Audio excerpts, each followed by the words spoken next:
Anyway, that went on until I finally, at 27 years of age, I surrendered my life to preach. I quit the business world, tried to make some arrangements to start to school. Finally, went down to East Texas Baptist College. It was the College of Marshall, just a 2-year school in those days. Pastored a little church 15 miles out of town at Karnak, Texas. Went from there to Baylor University for 2 years. Pastored a church in Elkhart, Texas. In the meantime, or while I was at Elkhart, Texas, the war started. Japan attacked Pearl Harbor, and they started building a big ordnance plant back at Karnak. They wanted me to come back there, and I went back. While I was in Karnak, Texas, I read an article in the National Geographic Magazine written by Ernest Greene, who was the governor of Alaska. In those days, Alaska was the territory of the United States.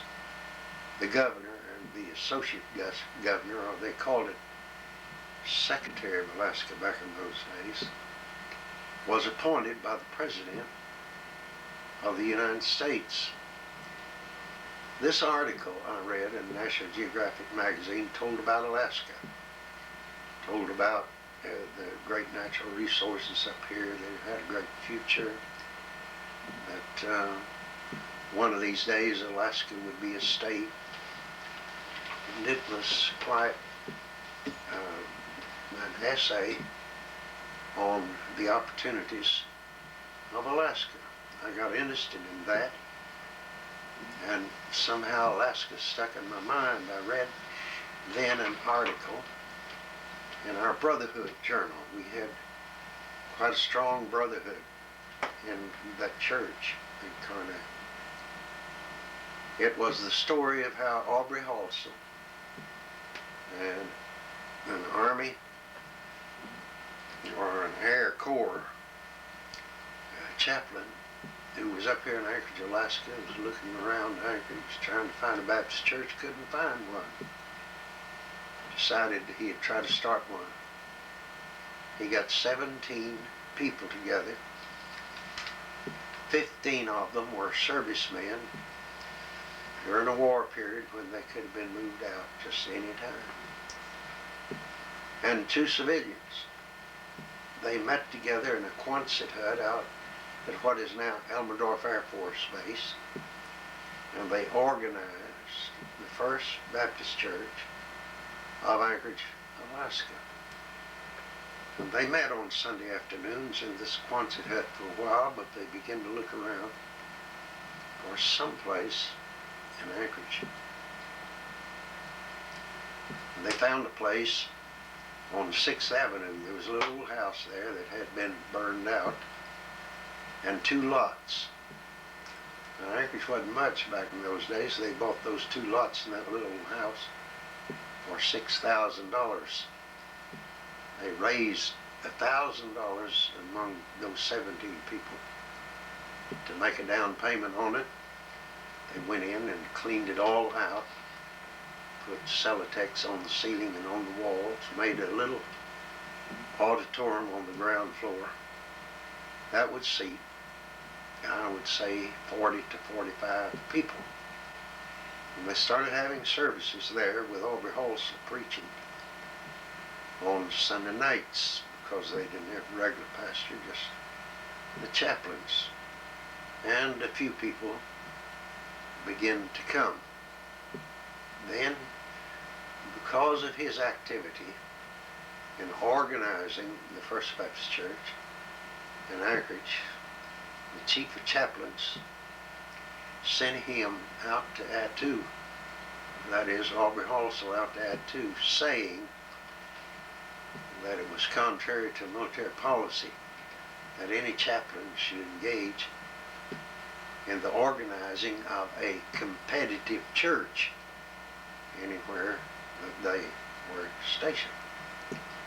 That left them without a pastor. But there was a Baptist preacher named Carl D. Mott, who was a captain in the Army Engineers. He was not a Southern Baptist, he was General Association of Regular Baptists, but he preached for them for some time, a little while.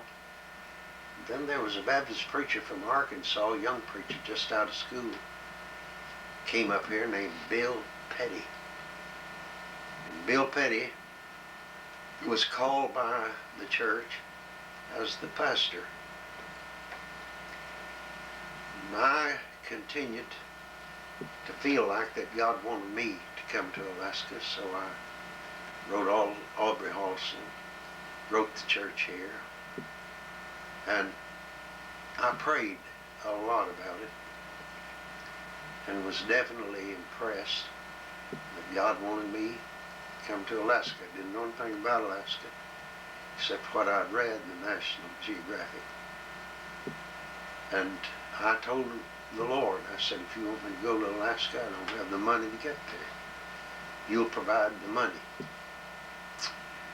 And I was downtown just 2 or 3 days later in a drugstore where there was a druggist. He was not a member of the church, but he did come to our church.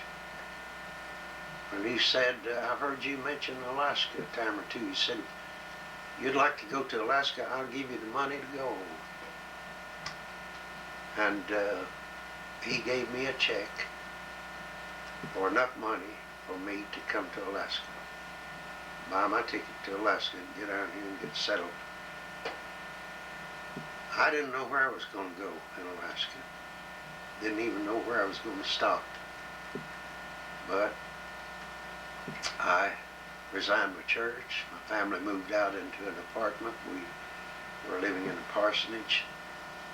And I said, I'm going to Alaska. People thought I was crazy.